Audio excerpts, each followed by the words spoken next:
मुंबईकरांवर पाणी कपातीचं संकट ओढावलेलं आहे। मुंबईला पाणी पुरवठा करणाऱ्या धरणांमध्ये अवघा 7% पाणी साठा हा शिल्लक आहे। त्यामुळे मुंबईवर पाणी कपातीचं संकट हे कायम आहे। मुसळधार पाऊस येत्या काही दिवसात बरसला नाही तर या धरणातील पाणी साठा आणखी कमी होईल। त्यामुळे मुंबईकरांवर पाणी संकट ओढावू शकतं। मुंबईला पाणी पुरवठा करणाऱ्या धरणांमध्ये अवघा 7% पाणी साठा हा शिल्लक आहे। जून महिन्यातही पाऊस बरसला नाही आणि पुढचे काही दिवस जर मुसळधार पाऊस जर बरसला नाही तर मात्र पाणी संकट मुंबईकरांवर ओढावू शकतं।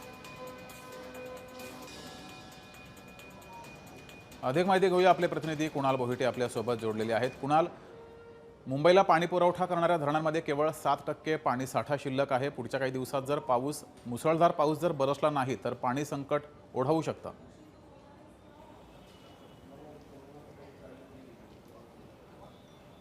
जगदीश, खरं तर सुरुवातीपासूनच पावसाची प्रतीक्षा जी आहे ती मुंबईकर करताना पाहायला मिळत होते। मात्र सध्या तरी पाऊस जो आहे तो पाहिजे तेवढा जोर देताना पाहायला मिळत नाहीये। त्यामुळे तुरळक प्रमाणात पाऊस जो आहे तो मुंबईकरांवर बरसतोय आणि अशातच मुंबईकरांना पाणी पुरवठा करणारे जे काही जलाशय आहेत, धरणं आहेत, यांमध्ये एकूण 7%च पाणीसाठा जो आहे तो शिल्लक असलेली माहिती जी आहे ती समोर आलेली आहे। त्यामुळे येत्या काळामध्ये जर मुसळधार पाऊस बरसला नाही तर मात्र पाणी टंचाईचं मोठं संकट मुंबईकरांवरती येऊ शकतं आणि यासाठी मुंबईकर जे आहेत ते आता पावसाच्या प्रतीक्षेत आहेत। पाऊस जरी पडत असला तरी सुद्धा तो तुरळक आहे, म्हणावा तितक्या मोठ्या प्रमाणात पाऊस पडत नाहीये। त्यामुळे हे जे धरणं आहेत या धरणांचा पाणीसाठा दिवसेंदिवस कमी होतोय।